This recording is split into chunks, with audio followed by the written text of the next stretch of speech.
What is going on, ladies and gentlemen? I am BDLM, coming with my buddy J4Y, bringing you episode number 70 of our Dota On Demand podcast, your source for competitive Wraith Night strategy. What is going on, man? Very competitive, let me tell you. I mean, with our guidance, we can get you all the way to New Game Plus. Well, maybe. I don't know. That's asking a lot. I can't Those speak. tiny either. little Slarks, they are. Oh my gosh, sneaky. forget it. Hardest level, and well, besides Lesh and let's not get into that quite yet. You didn't ask how I'm doing, but I'm doing pretty good. I'm just used to the question by now, so I'll just go to. That's okay. It's we've been around long enough that I know the pattern, but doing well. It's a nice Tuesday evening. I kept thinking today was Wednesday in my head. Mm-hmm. Like I don't know why, but it felt like it should have been a Wednesday. But you know what? I'm glad it's not, because that means we get to do our episode tonight. So Yeah, that means it's Tuesday. It's the greatest day of the week. for everyone involved, really. What's up? Yeah, so we're a little late tonight. It is Tuesday, but we're a little late. You'll have to apologize. We have to apologize because it's been a day for the both of us. But we have a lot of awesome stuff to talk about. So much really has happened in the last week. It's kind of silly. Not only did Jay get to play a couple of Tusk games, which we're going to talk about, we had really two big patches come out with the addition of a new hero and then two new heroes in a captain's mode. So there's a lot of nice stuff to talk about. And of course, you guys out there were particularly awesome this week. Got to interact with a bunch of you and got some questions and some things to talk about. So it's going to be good. So, we got to start with our shout-outs to you guys because you people are awesome. And I have to apologize, first of all, because I still suck at Twitter. And, Riley Brandau and Tyson Fawcett, I really just realized that you all had been, tweeting at me this whole time, and I couldn't hear the bird songs tweeting.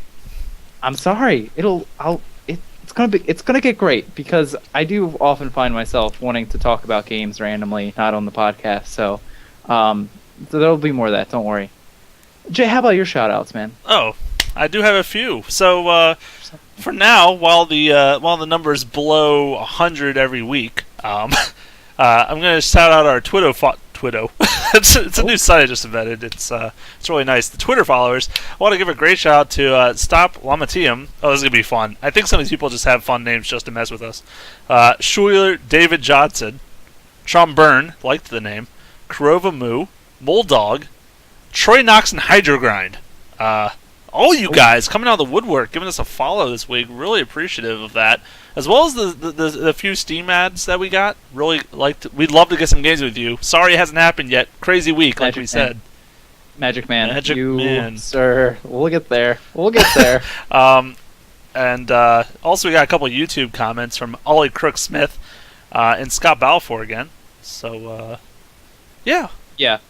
I have to say, one of the questions we got on the YouTube that you were just talking about was actually just sort of our thoughts on a build that one of our viewers came up with.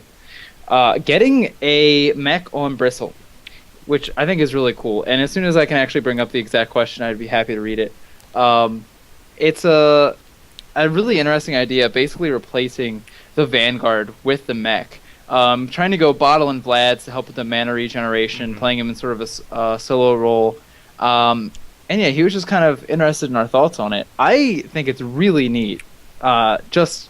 And before I even was really looking at the numbers really closely of oh yeah, I wonder how that works. Just the idea of taking a hero that we don't normally consider a mech holder and giving him that role, I think is really nice. And we see, maybe the typical idea of a mech holder is, it's a support, whatever. It's small pieces. They can build it eventually. Really putting it into sort of a carrier or solo role helps a lot. We've already seen it with OD.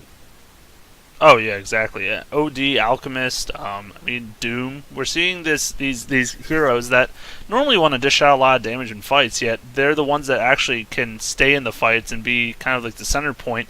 And when putting a mech on that kind of hero, and especially one like Bristle, who is already good at taking damage, so why not make him be able to heal and give armor and just be this much more beefier, as well as be helpful for his team, in addition to himself being this useful person. So The mana issues was kind of something that is a possibility. Now, getting a bottle on him is an interesting idea. I'm not exactly sure how I feel about it yet. I mean, he has such very cheap spells. They're very, very efficient mana-wise.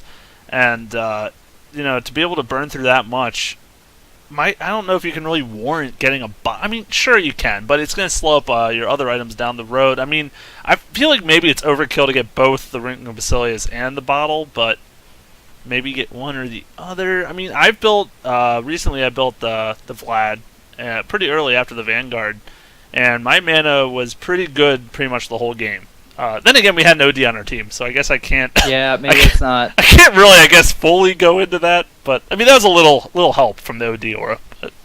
I think it's a neat idea because, like, Bristle mid isn't, like, a crazy random thing. Like, yeah, sure, that's fine, because you can really get up in there, get your last hits, shrug off some of the damage with Bristleback, go on about your business. And I think the interesting thing about doing that is if you're able to get a bottle and you have some rune control, then you open up yourself some opportunities to get some early kills, and that even gives you just the ability to go spam happy with some of your other abilities. Obviously, if you're spamming Quill Spray, you might be pushing the lane. That's not necessarily something you want to do. But the thing that I thought was really cool in just comparing these items side by side real quick is you have a 2225 cost for Vanguard, and then you have 2306 for Mech, so they're pretty close.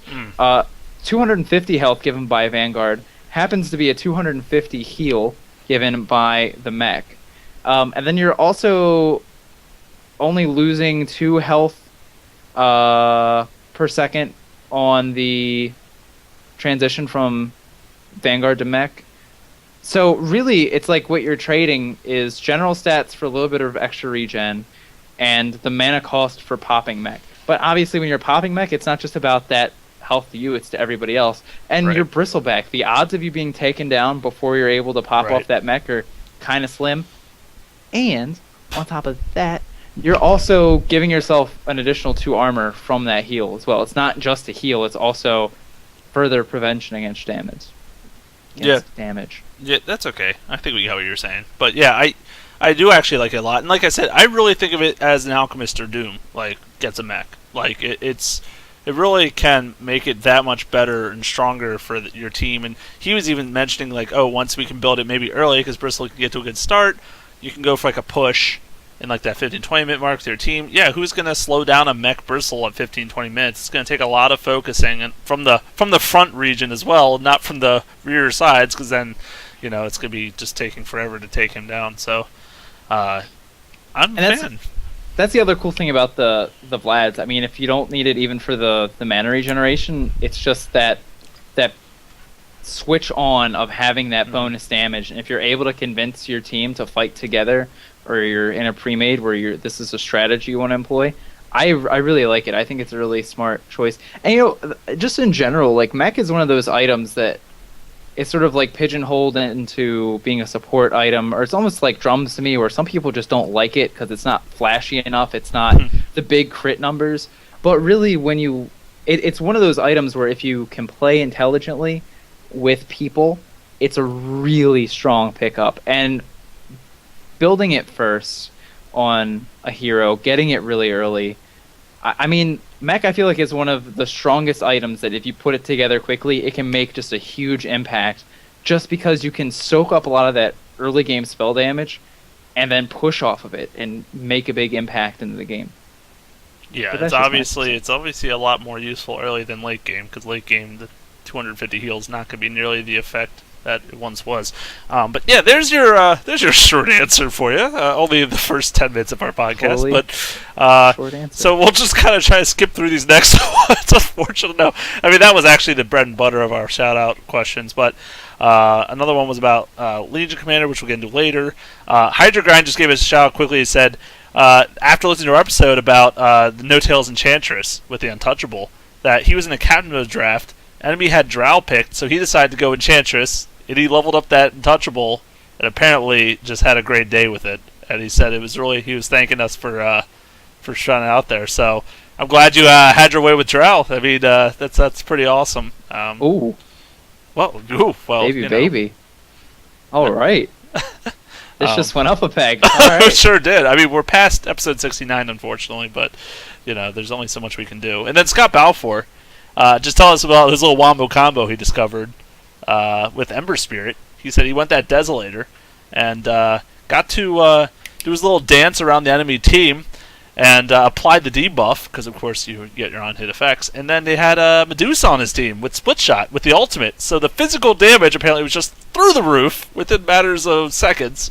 And apparently they just absolutely melted everyone. So that's a pretty sweet combo there. I mean, not every day you see Ember Spirit Medusa, but I like it. That's really cute, and I want there to be a Dazzle on that team too, so that you can just screw with people. You just go crazy with it. You just two-shot everybody. That'd be hilarious. I would love it. But yeah, I think the Enchantress thing is really cool, and that's even when I was watching the game, I was really sort of looking at what the spirits were able to do, just getting the Nature's Attendants, getting the heal up, and how much that was able to do. But yeah, I mean, the Untouchable is one of those abilities that was getting buffed and buffed and buffed, and then it was just an absurd amount of attack speed. So and yeah, you can see situations where that would be really strong, and definitely like hearing that it's getting put to use out there. All right. On to the next one.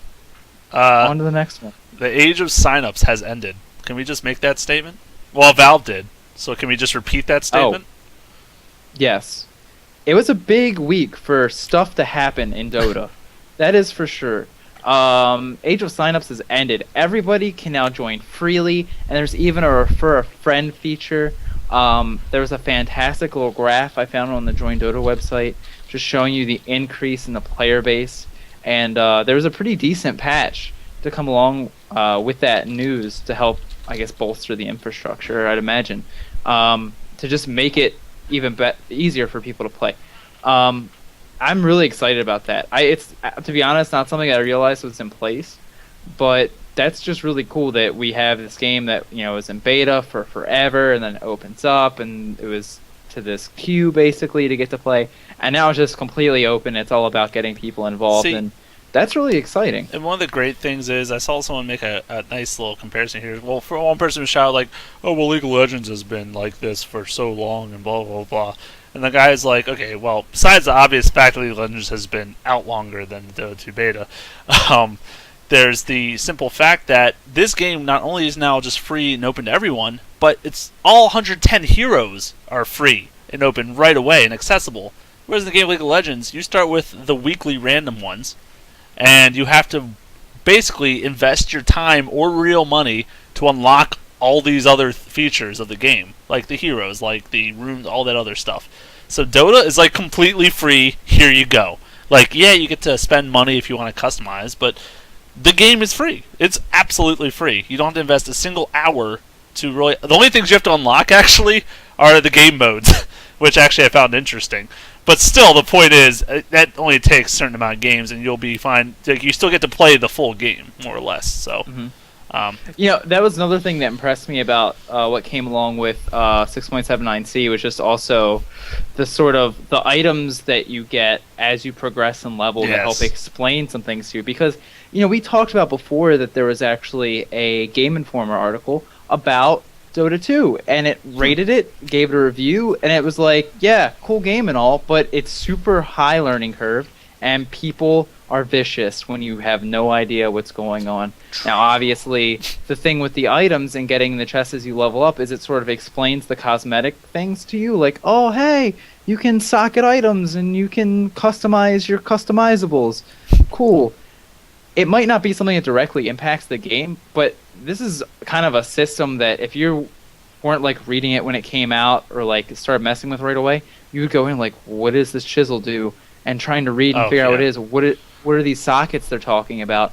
So it's really nice that when that's sort of been a complaint of the game in the past, that they're sort of actively working on fixing that, even though it's not something that's necessarily technically the game, Mm-hmm. I really appreciated it. No, it definitely and I appreciated nice. my free boar, Courier. Oh, didn't we all? I got the free boar. I got random Bloodseeker bracelet or something. I don't know, a bunch of random stuff. But who doesn't covet the just massive quantities of Bloodseeker items that they have to have in their And can I armories. also just say it was awesome that actually is it still going? The sale. It's like 75% off amazing awesome items that you guys have to get in on if you have not. I'm sorry, yes, I'm telling you to spend your money. And you know what? It's for a good cause. You know, every dollar you donate you know, feeds a child in Valve Corporation. Yeah, actually, sounds about right. So that worked out. Thank you for saving me there. But yeah, Yeah, no problem. it's good. I don't know. I know I spent at least $20 on items that I knew I did. Like I bought the Disruptor set. I'm like, how often do I play Disruptor? I don't even care. never It's seen you play awesome and Disruptor. it's 75% off. So I'm buying it. And our friend B Dunn did the same thing. I've seen the last 5 games I've watched him play. He's played Disruptor, and I think it's just because of the skin. So there you go. It gives you a reason to experiment a little bit too. Yeah, there was a lot of stuff that was on sale too. It wasn't even just a couple things. So, truly in the holiday spirit, giving out sales left and right, and then of course, Wraith Night. Of course, because I think we both said that we would probably not mess with the game mode. Valve decided to give us PvE, Yes. tower defense. Woo. Well, sort of. people rejoiced. It's like a hero defense more than a tower defense. But All right, yeah, that's true. Okay, yeah. unless you're playing Hero Vino, defense. then you kind of better. got some towers to go with. But Uh, yeah, Wraith Night, totally awesome. Totally didn't expect it. I was so super psyched when that thing came out. Psyched even, not even psyched. I was psyched. It's just It was that it's a extreme. good night for pronunciation. It sure is. I think psyched is actually a good word too to use, but that's fine. Let's not even go there. This is not a night for grammar, my friends. So yeah, essentially Wraith Night. If you haven't gotten a chance to play it, first of all, shame on you. No offense, but you need to go out there and play it because it's been out for like a whole week. So get out there and play a game of Wraith Whole Night. Second of all, like he's saying, it's a PvE. So you and your 4 buddies or random people, however you work it out, basically are defending this altar in the middle, and it's. If you didn't get the kind of feel from it where Skeleton King we talked about last week was like, "Hey, I'm canceling Frostivus." Frostivus, that's one way to pronounce it, but I'm canceling the event. And what actually turned out to happen is that he's actually going through this process of getting transformed into the Wraith King. And in this process, you have to defend him because he's vulnerable. So all these enemies spawn, and you have towers, and you defend, and you don't die, and that's the goal. And if you can survive all the rounds, I believe it's 13-ish? Yes. That sounds right. If you survive all of them, you have to actually fight the Wraith King. Sorry, he's a king. No silly knight here. You have to fight him 3 different phases. You kill him all 3 times, you win. I wish I had lived a win queued up right there. Sorry, But- Skype's fading. Is it? Can you hear me? I Apparently- can. Can This you? is swell. We got it. Can you hear me again? Barely. Okay. Well, then that's really bizarre. Yeah. You'll have to pardon the technical difficulties, folks. I blame your internet. But yeah, I think this is really neat too. I think it's really cool that we get to see this game mode where it's basically like to unveil an overhaul on Skeleton King. I'll be honest with you, I'm actually pretty surprised that it took this long for them to have to change Skeleton King's name because, like Skeleton King, like Diablo, like come on. Right. But it's neat that they just sort of did this recasting of the hero because, like, around this event, and they were able to work it into like where it's not just Roshan's angry, let's feed Roshan. It's like this whole event, and then obviously there's some potential for this to be different next year. And I really appreciated that they tried to do something special with it. And, we had a period of time not too long ago where, before Dire Tide, there wasn't a whole lot going on, and people were like, "What are you doing, Valve?" Well, clearly they were hard at work because they've, updated the ability for people to play. They've done a great job with Wraith Night. Introduced Legion Commander into the game. I mean, they've done a lot of really nice stuff in this small span of time, and the people rejoiced, I think. Yeah, there really could not be much complaining. The only complaining people could honestly have done was the fact that like the servers went down for a bit. And it wasn't even that long. It was like a few hours or something. So, yeah, there's your complaint, I guess. But that happens with any game you play. So, it's not so bad. And you can tell how much work they put into this event. You know, it's not just another, oh, let's use the same map and just kind of change a couple things. It's, holy crap, it's a brand new map, brand new elements, and it kind of is also opening the floodgate in a way for custom maps down the road is what I'm thinking. I think this may allow people to begin the customization down the road. So, yeah, I don't know. I'm definitely a fan, and we'll definitely have to see where it goes down the future. Yeah, and the other thing that I really appreciate about Wraith Night too was just that when you looked at Dire Tide, like there were just some heroes that were like straight up Ember and frustrating to play against, and there were heroes that just straight up sucked. But they just sort of picked a small number of heroes, changed some of their abilities, which were really cool. I want Rin Ranger to have Zephyr in regular games, just saying. That really, I think, was a really nice move on Valve's part to just sort of, even just to open the floodgates of saying, hey, we are willing to tweak some heroes for game modes, and that just makes me more excited for the future prospects. Also, I have to say, if anybody gets a Crystal Maiden hair from Frostidus, we'll trade everything but Drodo. I won't give up Drodo. I need Drodo. But, that hair, man. Gotta have it.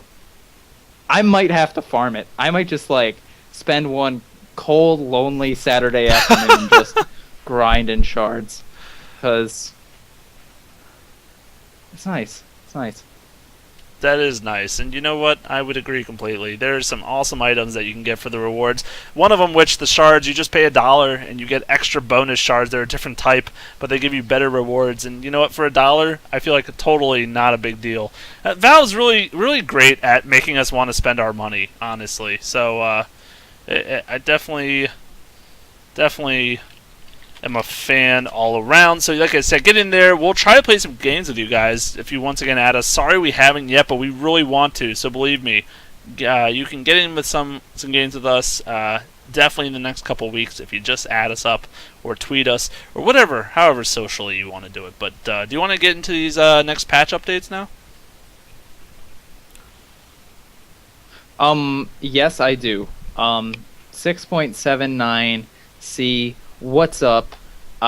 Some pretty big changes to certain things. The biggest ones, I think, or maybe the ones that are most interesting to me, are the addition of Slark and Huskar to Captain's mode.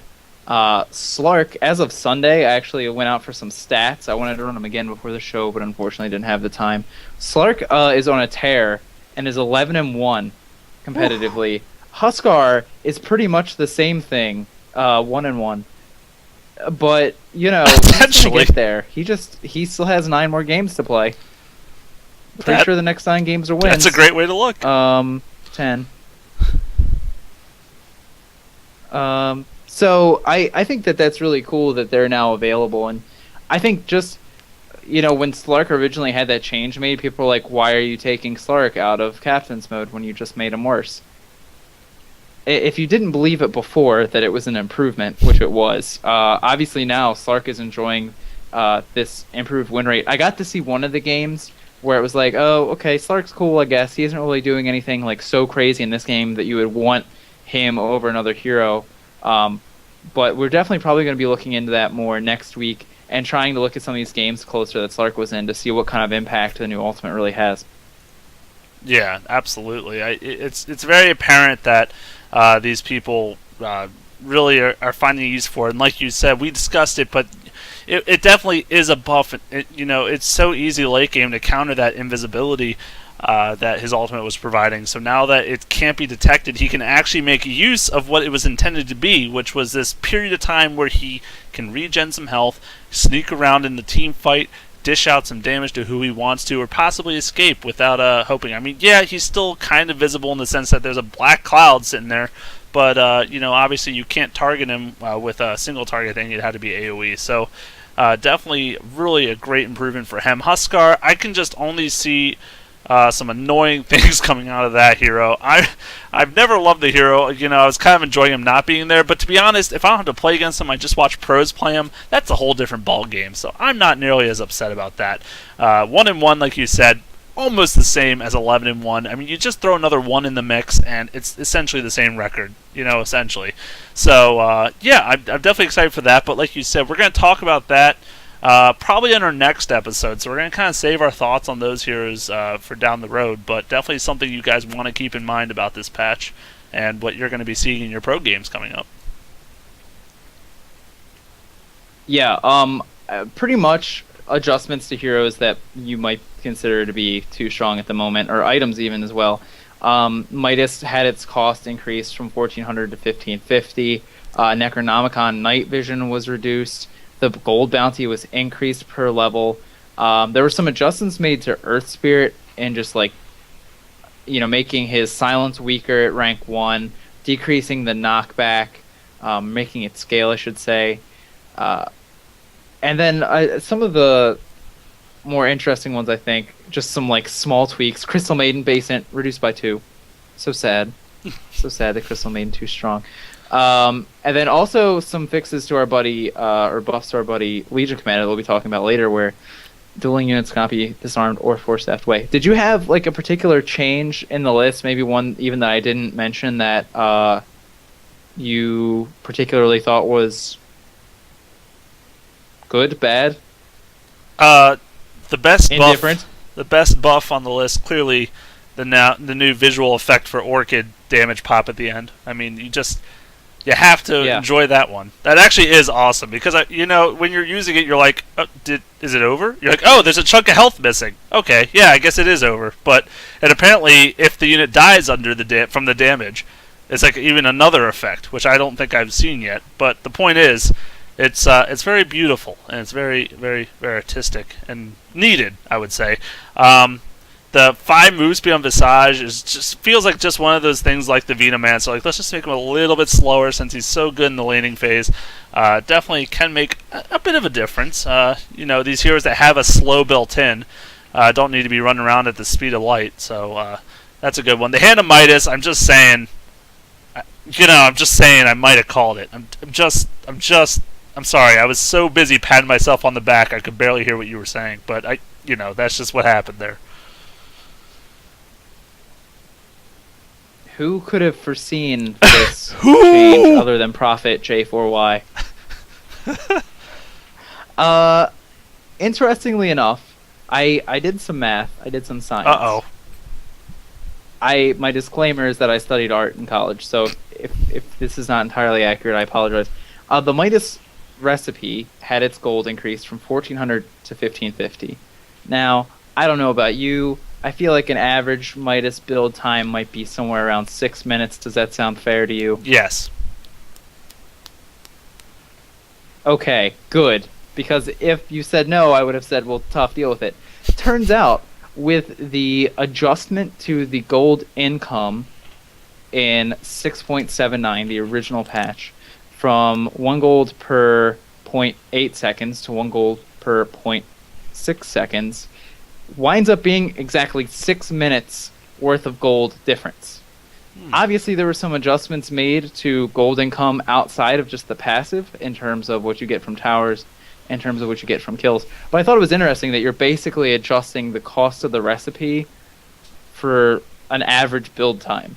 So it's almost like they just sort of wanted to rebalance it back out to what it was before. I still think it's kind of interesting to consider on supports because there's still, obviously the recipe is more expensive. The big piece is now a little bit bigger, so it might be a little bit more unobtainable. But what happens if you happen to get a really big team fight to work in your favor? Maybe you pick up a kill or two and you get a tower off of it. It still might be an attractive offer to one of these support heroes if they're able to get a big swing coming out of a team fight. No, I don't think this cost increase actually is... I don't know how I feel like it's going to impact it yet. I mean, honestly, it might not be every single hero now getting it, but 150 gold is really not a great deal in the scheme of things. And I really actually was intrigued by the math you did there. The 6 minutes. Congrats to you, man. congratulations. But yeah, I really feel like it's still just such a useful item, and especially for supports. Now that we've seen it in its full glory for them, I don't feel like it's just going to disappear from this nerf. I just feel like it's just that much more of an investment, and you really got to work your way up to it. But no, I think it's going to stick around, and just like Necronomicon is going to stick around, just because it got these nerfs doesn't mean it's not useful. It still retains that. So yeah, it just was, I feel like, a good way to tweak it without breaking it, essentially.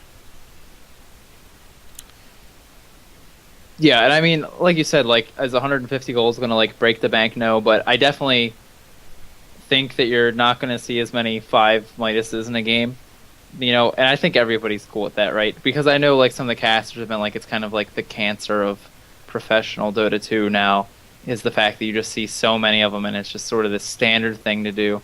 So, even just these small sort of, like, yeah, no, don't do that, those little sort of swats on the wrist, I definitely appreciate, because obviously I think we'd all like to see maybe a few fewer Midases. The ones that I thought were kind of interesting too, Venomancer base movement speed reduced by 5. You mentioned that, but I think that's kind of nice. He's already kind of slow to begin with. I don't think it really matters. I mean, it just means that you smoke a little bit more now.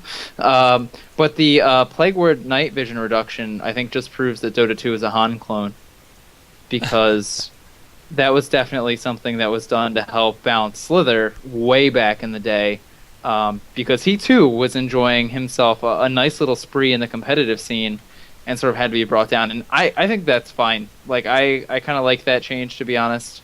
I seem to remember in Han it was like a huge reduction to his vision on his wards. But I like that it's just sort of the night vision being reduced a little bit further. So it's not this sort of safety net. It's not extra vision when the enemy team might be trying to get aggressive. It's a little bit less all-powerful for such a cheap spell. Yeah, they did a lot of changes to the nighttime visions all around the board, so I think this is just kind of meshing up with what they did across the board for those other heroes. And the Veno move speed, Crystal Maiden was so close to being happy. She was like, 5 more, man, that's all you gotta do, and someone's on my level. But then they just didn't take it the whole way, and she remains the slowest still. But, for a hero that's that strong in the laning phase, that is a great way to kind of mess with them. And the Crystal Maiden nerf, she has the same base damage, so really just a little bit less mana to use those spells early game, but not going to really hurt her that much, She'll still get her Point in the Brilliance aura, she'll get her mana regen, and she'll be good to go. I want to quickly... Yeah. I really want to get in his Legion Commander. I'm sorry. I'm just so excited to talk about it. But so I want to just jump around and just really quickly say the other new features that came in this patch before we jump into it. And then if you have anything to say, you can. But essentially, there's recruiting friends that came in. So you get a battle bonus when you play with them together. And until you reach level 10. Or, no, I'm sorry. They reach level 10. That makes more sense. I also put a note here to stop sending me invites. I think I've played the game by now, and I think I'm level 10. So please stop sending invites. It's ridiculous. And I'm not the only one that's complained. There's actually a huge Reddit post that said, please take it away, because so many people are getting invites from their friends. And they're like, I've already done it. I don't want it anymore. So that's kind of silly. But it's also cool. Once again, bringing new players into the community, a good way to do it. Spectating with friends, an awesome feature. If one of your friends has a tournament ticket, the whole party gets to watch with you. So I'll let you talk in a second. Let me just finish my little spiel here. So essentially... no, I'm just saying that's me. I'm the person with the tickets. He is the one with the tickets. Yeah, that's very accurate. You are always the one that buys them. And actually, this might make it more useful if we start giving out our tournament tickets that we want to do as giveaways coming up. That'll make it even more useful for you as the viewers. So, just something to think about there. And I also said this also is probably going to help out the tournaments that are not as popular, because people are like, oh, do I really want to pay that much for a ticket? For a tournament, I don't even know if I want to watch these teams. Well, now you split the cost with a couple friends. Everyone gets to watch it, and it's still supporting the host of the tournament and everyone involved. So I think that was just a really great idea by them. And more spectators also means more, what's the word I'm looking for? More exposure.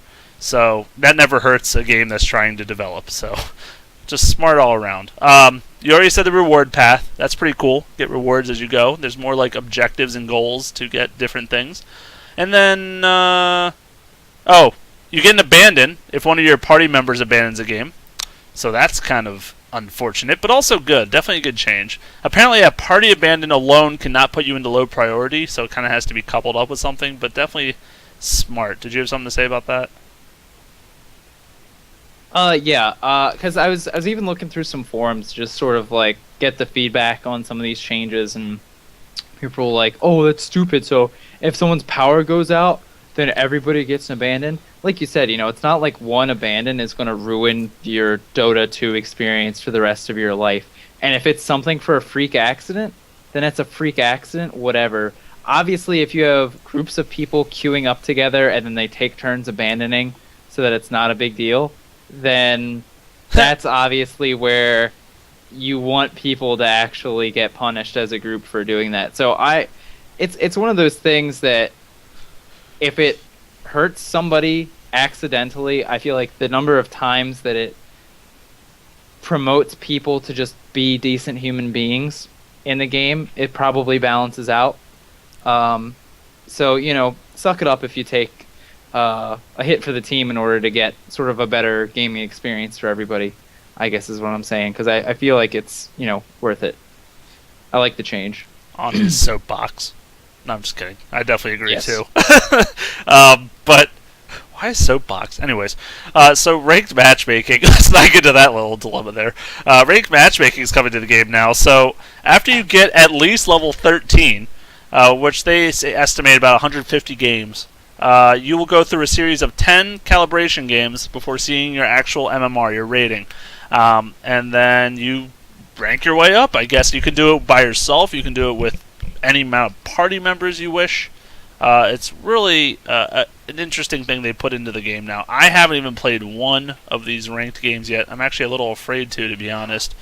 But I am curious what it looks like for me. I don't know. Have you begun that journey yet? I have, and I'm very disappointed because I think I've lost. Okay, as much as I love this patch, it must just be like a bad funk or something, because every game that I've played this week has just been awful for one reason or another.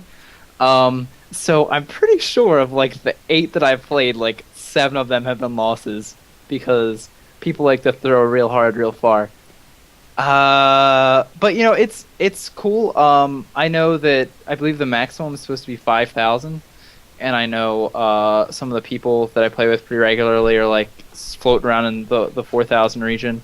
So I'm kind of curious to see how that plays out, where people sort of average out to be, where you really see exceptional players go. Do they hit 5,000 and stay there, or do you just, I'm curious to see how the numbers will actually wind up dispersing out once people get more games in this ranked matchmaking. But that's obviously something that people have been wanting for a long time, and you can tell by reading into some of the details about the ranked matchmaking that it was something that Valve took a lot of time. They really wanted to make sure that it wasn't something that you get trolled over, or because only your friends can see your matchmaking. You have a solo matchmaking versus your party matchmaking rating. So they did, I think, a lot of really nice, smart moves with it, and I'm glad that they took their time in putting it out to make sure that they had it right. And I think it'll be good. And the top 10 solo matchmakers get invited to TI4 to play in a solo tournament. That may or may not be true, but okay, because you had me going. If so, I am grinding this out, quitting my job, and getting there. That's the way to do it. That is it's a pretty neat thing all around. So we'll see how that plays out. I really need to get back to my Tusk games. I'm telling you, this patch just messed everything up because all I've managed to do recently is just play Wraith Night. So I need to it's gonna be hard to take a break from Wraith Night, but I'm gonna have to try to do it just to squeeze in at least. I gotta meet a quote every week, like minimum 2-3 Tusk games a week to get to this 25 mark. Yeah, there's a reason that we didn't let Jay do 100 games. It's because it's going to take him 4 times as long to do a quarter of the games. So, fact. But yes. I will say that the couple of games that we did play this week were pretty awesome, and we were even linked a competitive game where Tusk was used, and he did pretty swell in the middle lane, even against a Storm Spirit. Was able to score first blood, I believe, in that game. Dude, that's the time to kill Storm Spirit, man. Pre-6. Besides that, That's you're true. done. I mean, especially as Tusk. You're not going to kill Storm Spirit unless you get like an Orchid or something ridiculously silly. But yeah, I've loved the hero, and I've done like pretty much slaughtered. I'm not going to lie. It's been pretty brutal. Like I've played him both middle and I played him safe lane. Both those games. Well, different games. But I did actually pretty much the exact same build both games, which is interesting since I played him in different lanes. But it essentially involved phase boots, a bottle. I love the bottle. Magic stick. And then going into that Shadow Blade, either Desolator or some other kind of useful damage item. And the Shadow Blade and bottle, I feel like, are core for this hero. Or at least, I've only played 2 games, so I guess I'm no field expert yet. But from what I can tell and the way I've seen him played, and as well as playing myself, the Shadow Blade, just getting that jump on them is really such a big deal. Getting that nice first hit into the snowball, the shards, and the ultimate. I mean, you could really do such crazy burst damage with all of that. And I actually, with the other game, we had a lifestealer on our team, and he would just infest into me. I'd go into Shadow Bladed, and that person was so dead, didn't even matter what they tried to do. It was a matter of seconds before they blew up. I don't know. Yeah, I'm pretty sure in those games too there was just this like crazy good support player, and I don't remember his name, but oh man, he was just the best support player probably ever.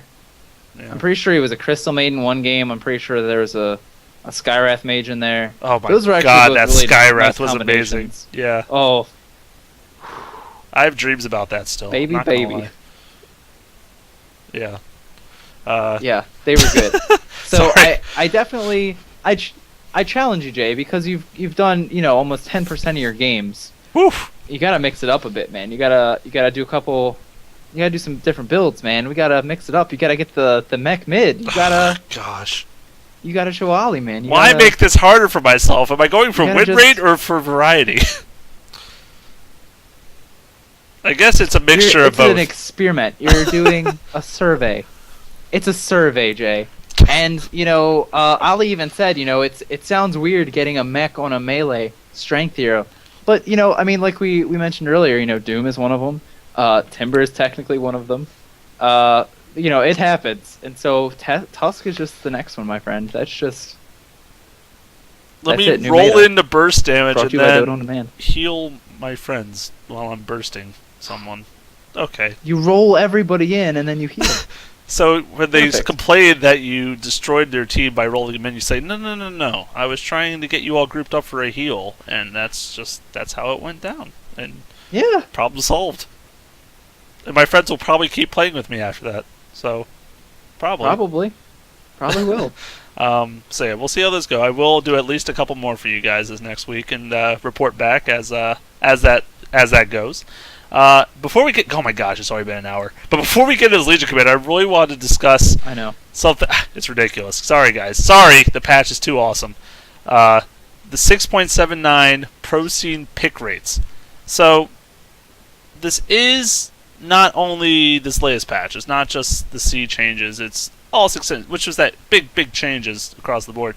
But pretty interesting, some of these statistics. I just wanted to quickly, we're not going to go over all of them, but essentially it broke down each role, the top 5 in their win rates, and the top picked in their win rates. And I mean, I don't even know where to start with this, but it makes a lot of sense for the carry role, the Weaver's #1 pick, followed by Lifestealer, Luna, Gyro, and Lone Druid. Luna having Gyro actually having the highest win rate of all of those heroes, surprisingly, at the 55% mark. But Lone Druid really finding his way back into the scene, as well as Luna. Pretty interesting there. I'm actually kind of surprised about the Lone Druid one. Um, I guess I find it interesting that he's the fifth when he has a third of the games that Weaver has, which might be why I mean, it's 107 games, so it's not like, it's a random stat. I mean, 50.5%'s pretty good for 107 games. It's nice that he's sort of brought back down into balance, though. Like, he obviously, I think, feels a little bit better. I will say, too, and I meant to say this to Ollie's question. I'm sorry, Ollie. I'm sorry.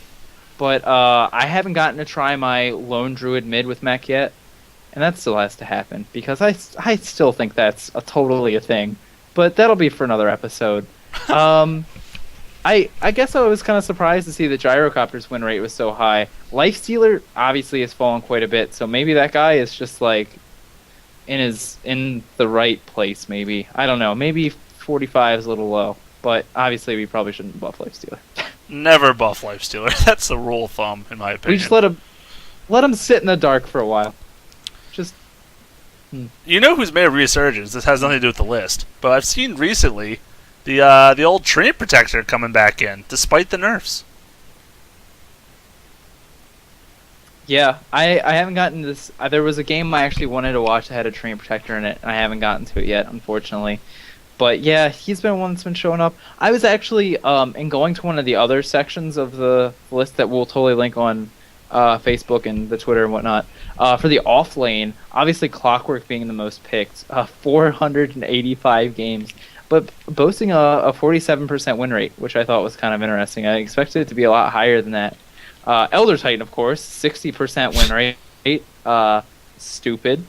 But, he was actually one of those heroes that got affected by the C patch as well. Had the damage reduction to the Ancestral Spirit, as well as the vision reduction on it. But that hero is just so crazy.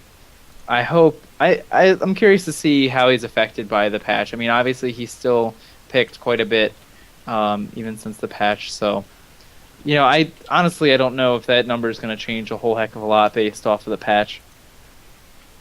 Yeah, no, I don't think so either. There's just some heroes that are going to be what they are in that position, and it's actually pretty cool. I like seeing the Mirana resurge, and she's really become something new on the scene and something that's a good solid threat, not just middle like you have seen her. Well, obviously Sing Sing, but other people as well enjoy her there. But obviously she was born in the extremes of the off lane, so she still does well there. Support Crystal Maiden, freaking almost 600 games, ridiculous. I mean, there's a reason they tried to nerf her early game a little bit more, but she's still doing quite well in that position. Surprisingly ahead of Visage, actually about 120 games ahead of Visage. So, I actually wonder. This is the one thing I don't know, if it's just picks and is that because Visage was banned? Picks. So yeah, that's got to be what it came down to. But still, that's obviously a big favor for that hero. So I mean, that's pretty cool to see her back in action. No Lich on this list either, may I add. So we thought that Lich got the big buffs, but in reality, he probably for the bans. Oh, you know what? That could be probably just been banned that could be a legit thing. That's a missing link here. That is a missing link, unfortunately. But it's that's a good point. I didn't think of it that way. For the mixes that I thought were pretty interesting, Naga Siren has... Ooh, so she fell off. Nobody knows why. But 42% win rate. The fourth most picked mixed role hero. And really the Timbersaw kind of a little low at 46.9%. The Alchemist, though, is one that I'm sort of not sure if I'm excited about. I kind of feel like I don't get to see very successful support Alchemists, and I think that that's a just fine place for him to be. But obviously he's still doing quite well there, and that Dragon Knight, man. Fifth most picked mixed hero, 58%. That's pretty nice. That's absurd. That's a really high win rate for that hero. I mean, obviously he's literally like the best all-around hero I can dream up. I mean, he's got everything packaged into one. Push, carry, AoE, Solo, I don't even know. What does he not do well? I'm not sure. Support, maybe? He has a long stun. I don't even know at that point. But it's pretty ridiculous either way. So yeah, there's it's pretty good. Well, it makes a lot of sense, I should say. But you know what? We gotta get into this Legion Commander, or we're gonna have to do a whole other episode, because this is just ridiculous at this point. Yeah, let's get into her. Obviously, I think it's like the good old days, Shay. Episode 5. She was created, I believe, of our broadcast. Oh, jeez. Days. When she was put into Dota 1. Has now finally arrived to Dota 2. Had maybe a little bit of an identity crisis, had some surgery perhaps. Is now a lady. Totally accepted by society, so it's cool. Now in the game, and this is a hero that I'm actually really interested in because her kit is just so unique. Melee strength hero, boasts one of the highest strengths in the game, I do believe. Has a pretty decent strength gain. The agility gain kind of sucks, but you know, whatever. You can't win them all. And really, this is a hero that's been dramatically buffed, I feel like, in the last couple of patches.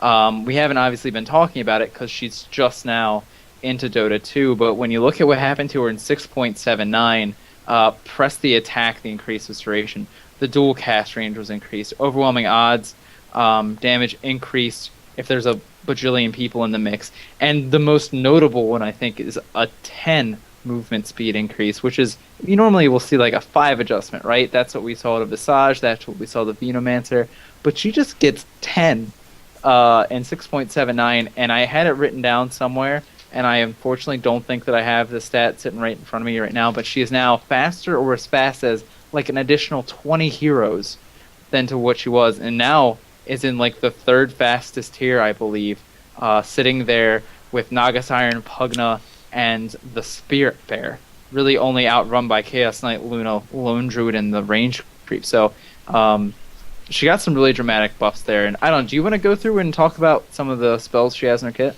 Yeah, I mean, I'll briefly go through them. The first one's the overwhelming odds. Basically, you have a radius 315 where you do AoE damage, and it's increased damage per unit in the AoE. And summon units take bonus damage, 25% of their max health. 1,000 range, really far. And she gains movement speed bonus per unit hit. So she's already fast, as we've said. Now she gains 9% per hero hit, plus 3% per unit hit. Lasts 7 seconds. 18-second cooldown. Static mana cost. Pretty awesome. Press the attack, the next one down there.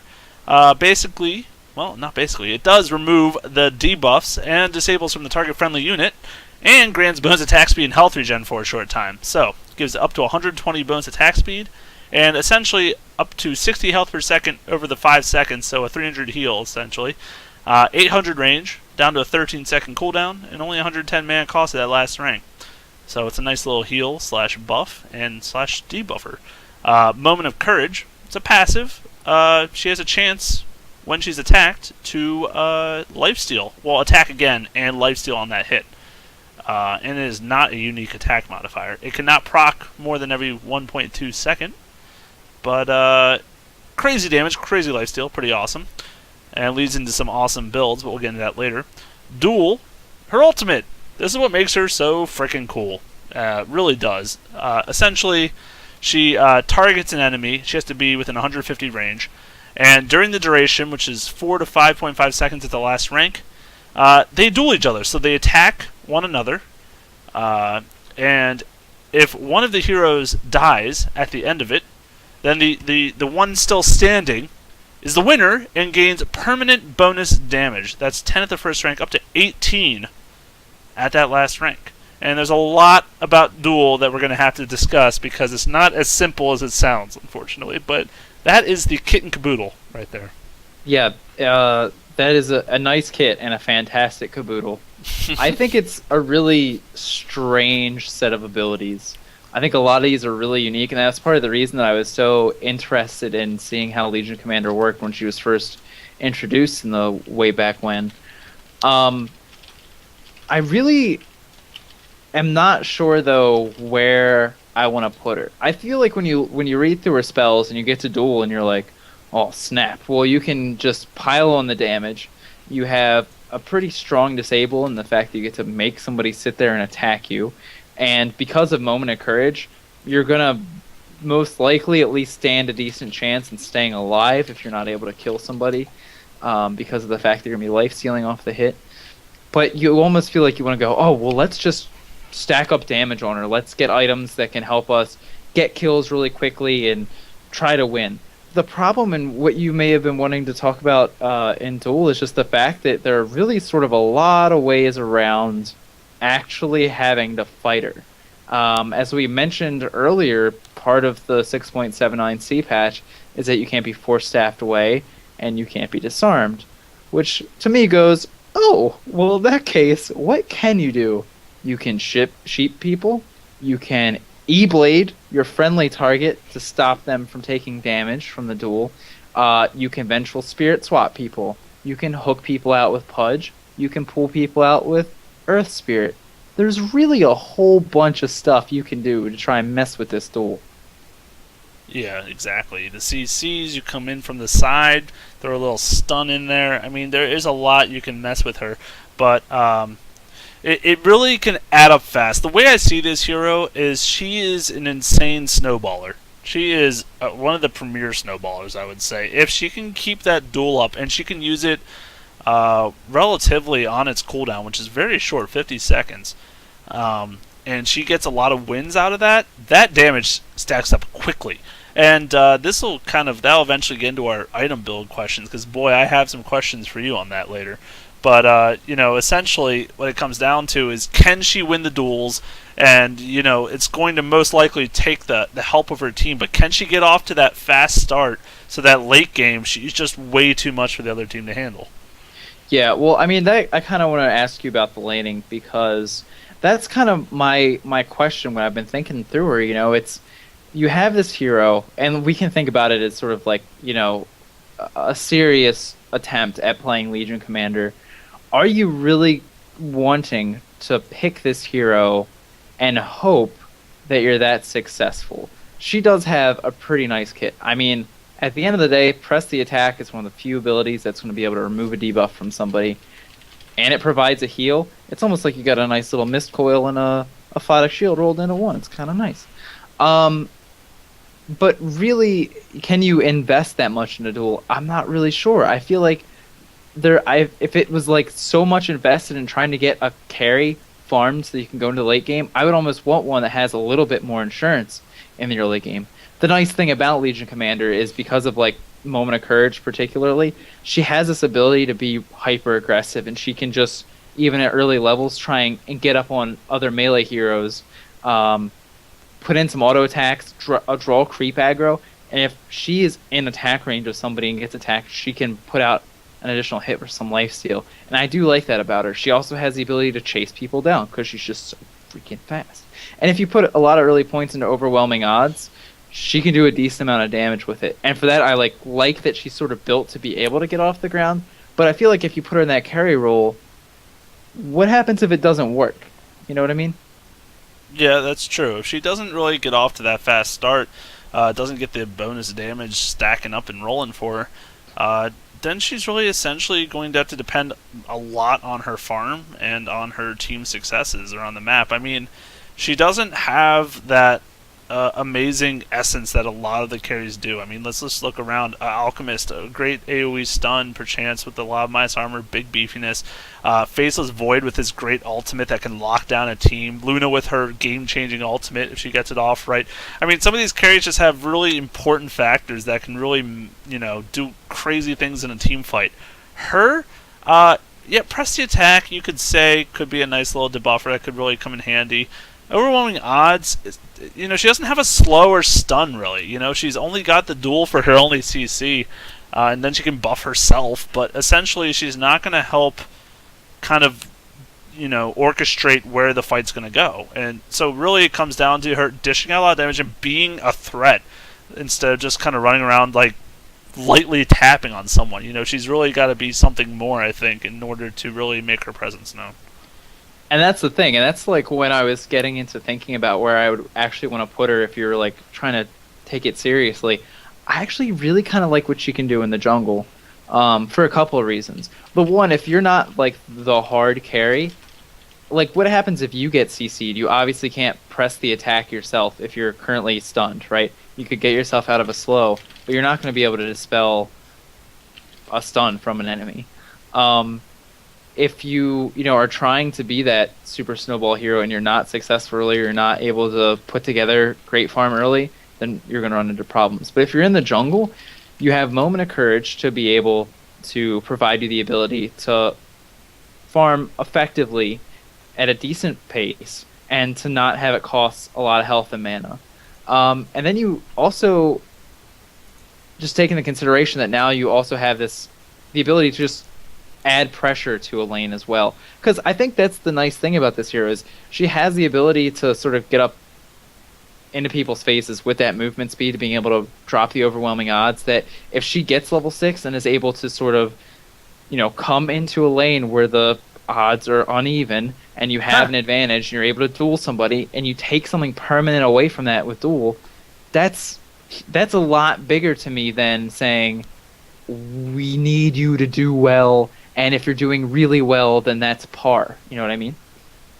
Yeah, I suppose I could see that angle being worked in. I mean, I don't know about the laning phase though. I really don't know where I really like seeing her placed in this grand scheme of things. I mean, so unfortunately I only got to play her once in a bot game. Thank God it was a bot game and nothing else. And you know what? It's been a week and I play a lot of Wraith Night. I've already made the excuse. It's fine. But I played her jungle, and I really feel like that was really strong. She's really similar to an Axe in the sense that she's going to proc that passive and be able to survive maybe just a little bit of regen on the side and get her way up to the items she needs to do work in the lane. She can also pop out for a heal on an ally if someone's a little low, or even possibly, I don't know, you probably wouldn't have, you maybe get 1 point overwhelming odds early as a jungle build, I'd say, just for the move speed increase and no other reason, because you're going to be using your mana primarily for the heal to go around for the creeping. But, and then, later on, pop out for the duel, like you were kind of getting at, and just get that gank on and really do some work. But I really loved her in the jungle role. As far as everything else is concerned, not really sure what I'm feeling there. Off lane, no. Let's just not even go there. She's not going to off lane. She's way too susceptible to. She's susceptible to ganks. She's not going to really be able to farm it all without burning through tons of mana, and levels are going to be hard to get. So really, it comes down to middle jungle and that safe lane. And I don't know. Do you really see any of the other ones being at good potential? Not really. And again, it's mostly because of. I feel like if you can use press the attack for healing in the jungle, that's fine, obviously. But if you're in the off lane, like you're saying, well, if you get focused, if you get stunned, then you can't dispel yourself out, right? You're going to get the regen.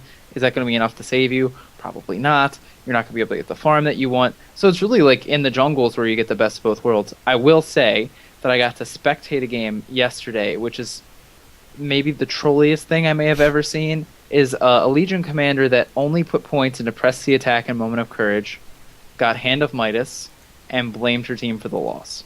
Ooh. And this is sort of what I find weird in seeing people build her for the jungle, is that people still like to put a lot of points in Moment of Courage, like to put a lot of points in the press the attack. And I feel like if you want to be really effective with this hero, you have to be able to balance, to get as many points and overwhelming odds as possible, because that's really what's going to let you drop a lot of damage into a lane, try to get yourself into a good position to get a duel off to help get that part of your hero going. I know this is one of the questions that was posed to us, and you can shout out the name if you want, of like really good heroes to go with Legion Commander. Crystal Maiden is fantastic, just because she provides a slow and a stun, which is obviously crowd control outside of duel is something that Legion Commander lacks. And if you're getting the mana regeneration, then that means that you can just press the attack all day, every day, and keep yourself nice and topped off. It was Troy Knox. Yeah, definitely. I don't. I guess so. That makes a lot of sense. She has a mana issue. I feel like that's a lot of her core. If you build her with the overwhelming odds, that is. I mean, 100 mana static late game, of course, no big deal. But that early game, that is a reasonable thing. I mean, 18 seconds, yeah, kind of long cooldown. But when you're trying to, both heal up your lane and dish out some damage, because the moment of courage in a laning phase is not going to do much at all. Who's going to run up and melee attack you and try to win that out? It's not going to happen. So really, it comes down to your ranged abilities and then duel late game. But I feel like she struggles with that mana. So anyone that can give you mana regen, possibly, or if you have to somehow, I was considering the item the bottle. I was considering that as an early pickup, kind of like a Tusk almost, in the sense that despite me being like in the safe lane, I still wanted to get the bottle just because it's so important to have that mana for your fights. Well, here's the thing, and we were even talking about it last game, Jay. If you want to take, and someone even prodded me about, oh hey, so I should get bottle on Doom. If you go back to the Doom situation, right? Like, yeah, you can run around in the jungle and you can farm, and you might be able to pop out and drop a spell here or there. But if you don't get that on Doom, it's a lot harder to participate and actually add to your team in the early levels. Whereas if you get the bottle, you can help rune control. You can get yourself an early rune. You can get yourself the mana to participate. And when you look at Legion Commander as a hero, she's, I mean, even sort of the name of the spells, you're about trying to find unbalanced situations to take a permanent advantage out of. So if you have wards up, you get to see where the runes spawn, you have a bottle, maybe you grab yourself a haste or double damage, you pop yourself into a lane, you build up the duel early. Or even if it's before 6, you get the opportunity to get a kill under your belt, get the experience and the gold. And like you're saying, if you're getting the bottle, you have that little bit of extra mana to help you be able to drop an overwhelming odds so that you don't necessarily have to put more points into press the attack to get more regeneration out of it. You can just pop it multiple times potentially. I really do kind of like that, and I think it's definitely an option and something that people should explore. One of the other things too about jungling with her is because of the overwhelming odds, that's an effective way to jungle if you're stacking creeps as well. Moment of Courage works pretty well if you stack your easy camp, even at level 1, as long as you don't get ghosts. Oh my god, don't get the ghosts. You'll be okay for the most part. And because you can sort of, especially for the Radiant side, chew through the trees between the easy camp and the camp behind it.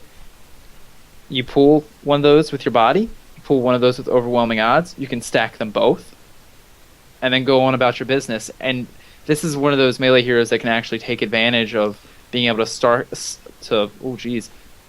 stack effectively and farm, which is something you don't always get to see. Yeah, I don't know though. I know it's such a big, it's almost like a huge jump leveling up that moment of courage in the jungle. Just that amount of lifesteal you get back helps tremendously for the sustain. However, that was me rushing a Hand of Midas build. If you get that bottle, the health regen's not as important because you're going to have that from your bottle charges. So it definitely makes the points of Moment of Courage early not as valuable. But the 20% really did seem to come about as a big help per level.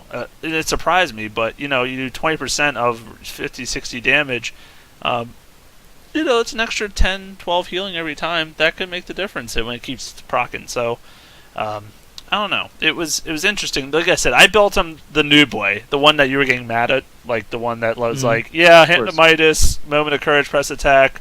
Why am my team losing? I don't get it. If you're gonna go for a farm hero, pick Nature's Prophet because at least he can gank and do other things. Don't pick this hero. But late game, I tell you. I mean, yeah, I was playing against bots, so.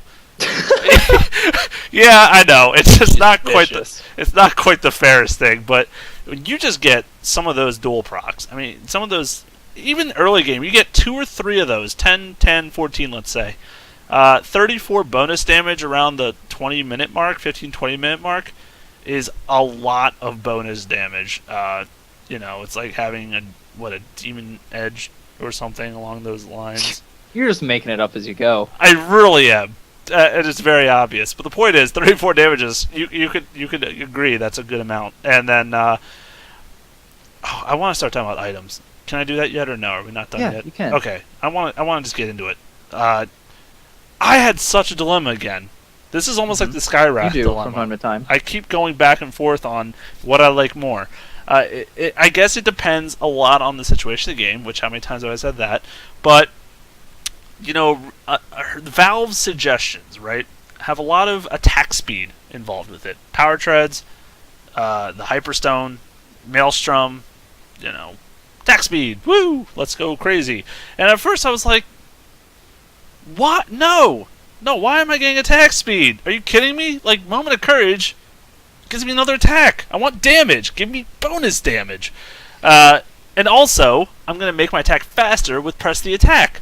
So I need just damage. I don't need speed. I need damage. So, I get the phase boots in my game. I get, eventually a Desolate. I go, crazy damage. And sure, it does wreak some havoc.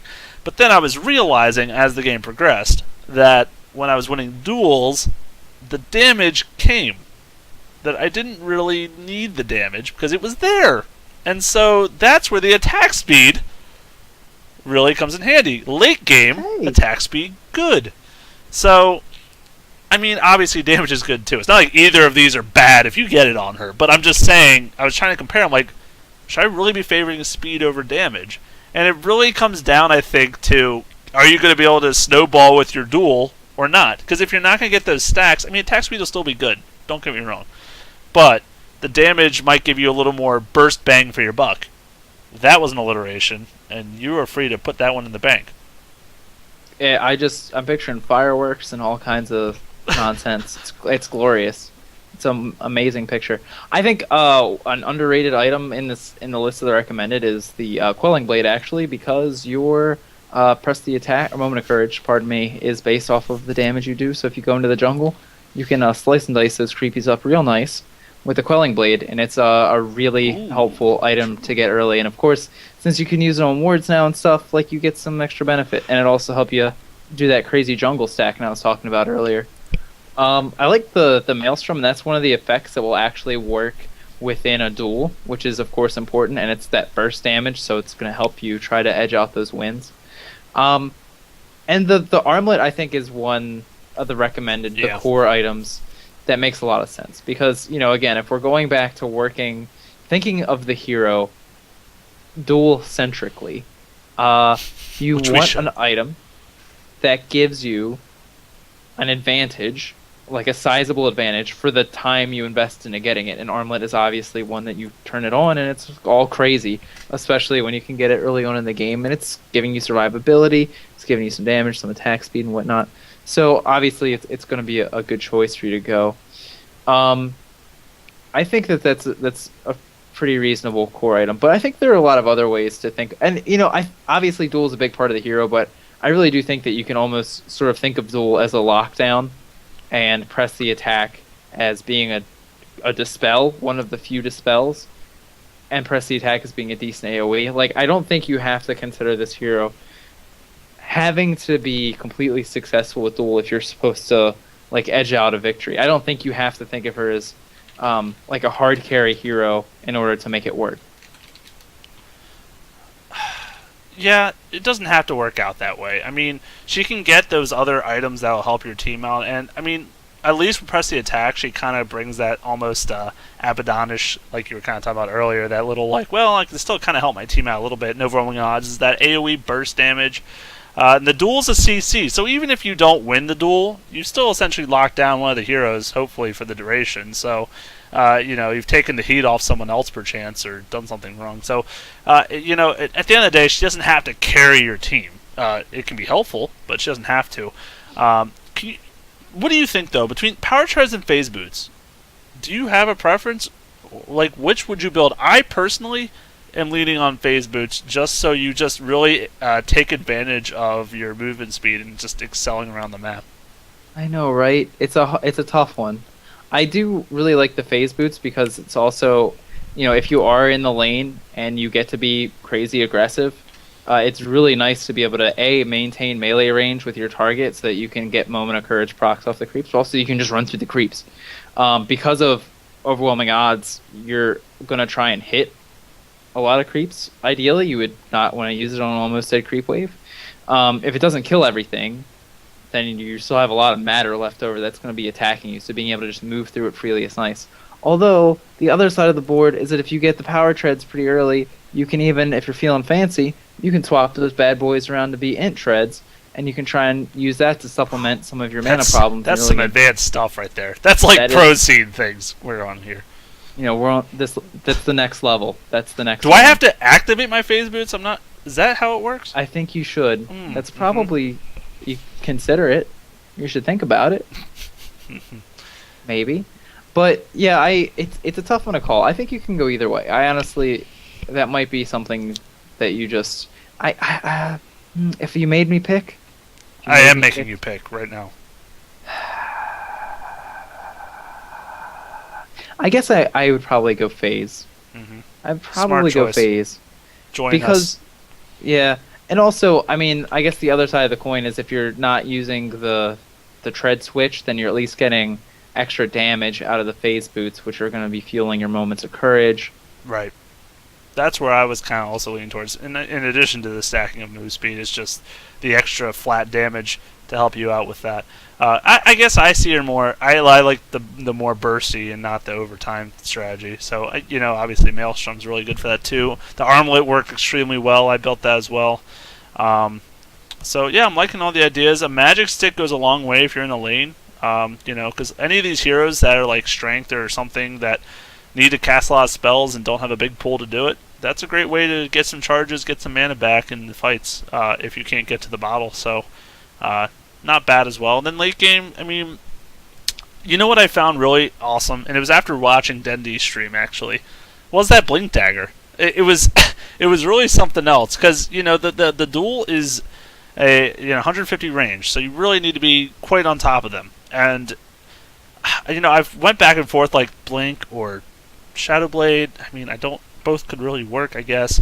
But the Blink really is just for all about mobility, and this here is all about the mobility. So it really seemed to do well, getting right in the thick of things, getting right to the back line possibly, dueling like a support, crushing him, and then continuing the fight from there.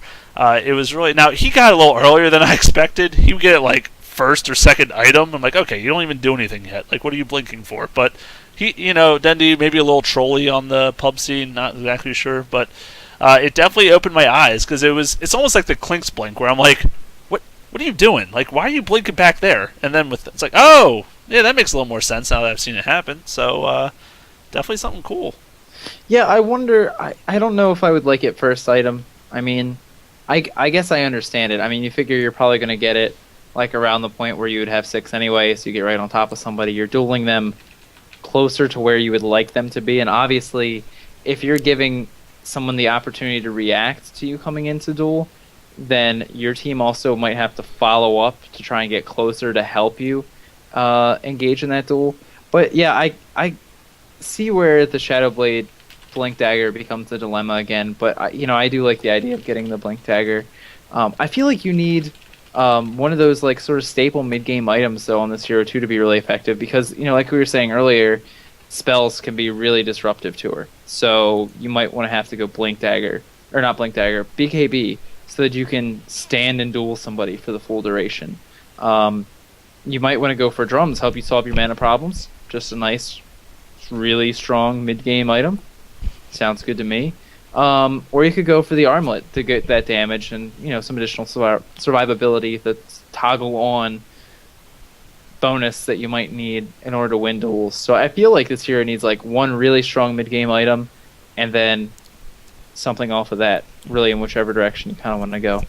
Yeah, I'm curious to see where these things branch off. And she's in Captain's mode for Dota 1, so I don't know how long that transition is going to take for her to be in Dota 2 Captain's mode, but possibly sometime mid-January could even happen. And that'd be pretty exciting to see her even picked. I'm not sure that she would be necessarily right away, unless it's like speed gaming or something, doing something silly. But Isan was like, I found my next hero. Here we go. Let's make it work. I'm going to find a way to make it work. And obviously she can, but I don't... As far as the middle lane, I know it's kind of bouncing around a bit. I'm not in love with middle lane. The bottle, yeah, you guess you can take advantage of it, but you're not really going to get much use. Obviously, Moment of Courage is going to be pretty much wasted. So really, it's just at that point you're playing your middle to get levels and to eventually just gank with the duel, which I guess can work in essence. But I don't know. I personally, I think the jungle and I think that side lane, the short lane, safe lane. Wow, one of them. The lane in which you will feel safe in. I think worked best for her, but that's just a personal opinion. Yeah, I mean, I really like the strength in press the attack, and I wonder what kind of fun hero combinations you can get out of that, because obviously if you're just jacking somebody's attack speed up, then you might be able to find situations, take advantage of that with heroes like Spirit Breaker, Wraith King, no. Any of these heroes with Bash, obviously it's going to be helpful, or even like, Razor, who's going to be sucking damage out of people like crazy. Having this hero paired with a Weaver who, if you can help bust him out of being disabled, he can just keep running around like a crazy person. I think that's sort of where you're going to wind up seeing this strength out of Legion Commander, because I think in the pubs, obviously, you're going to probably lean more towards the sort of carry, snowball Legion Commander. Whereas if you were to think about this hero seriously, it's more about what she's able to provide to other teammates. It's about supplying the control with the duel, not so much of getting the damage out of it per se. And that's I think my sort of final word on the hero. I definitely want to play her in some like regular games. I did a lot of tests with her in some bot games. I really want to take her out for a spin against some peoples. But I really think that she has some potential to be a fun hero to mess around with, at least at our level. Oh yeah, she's definitely. I've seen her stomp plenty of times in the pub games already. So, yeah, I'm sure that'd be fun. I don't even want the stomps. I want the not snowbally, because like I said, I think she has a lot of potential in her other spells. Of course, duel is the one where you look to base sort of the other spells off of it. But she's got a neat little kit. I like it. Definitely. So, yeah, let us know, guys, how you play your games, how you build her, how it works out for you. Like I said, I'll be, I want to play her too, but I feel like at least a little bit of Tusk is in my future due to maybe a little circumstances. Prior commitments. For sure. But, yeah, wow, it's been about an hour and a half, so maybe we should be looking to wrap this one up. Yes. Several things that just occurred to me. If you guys tuned in last week, actually, after the episode, we busted out some of those Tusk games. We've been firing up the old Dota on Demand stream during the week from whenever we've just been playing games, whether it's been like Wraith Night or some pub games or maybe some custom maps in StarCraft 2 on occasion. So you guys are welcome to come by and check out the Twitch channel to see whatever we're up to during the week. If you'd like to subscribe to follow that one, that would be cool. Sorry for any technical difficulties with the microphones. We apologize. And, like Jay was saying, get out there, try that Legion Commander, get on the Twitter, get on the Facebook, the YouTube /Dota On Demand, and come tell us what you think. I'm going to add show notes to episode number 69, like right after this is finished. Go check out my Wheel of Tusk because I'm so proud of it. Yes, please do. And of course, go back and check out some of our other... You should put that on eBay, I'm thinking. I think so. Millions, probably. At least a couple. But of course, go back, check out that episode, check out some of our earlier ones too, and we will see you guys here next Tuesday night. See you then.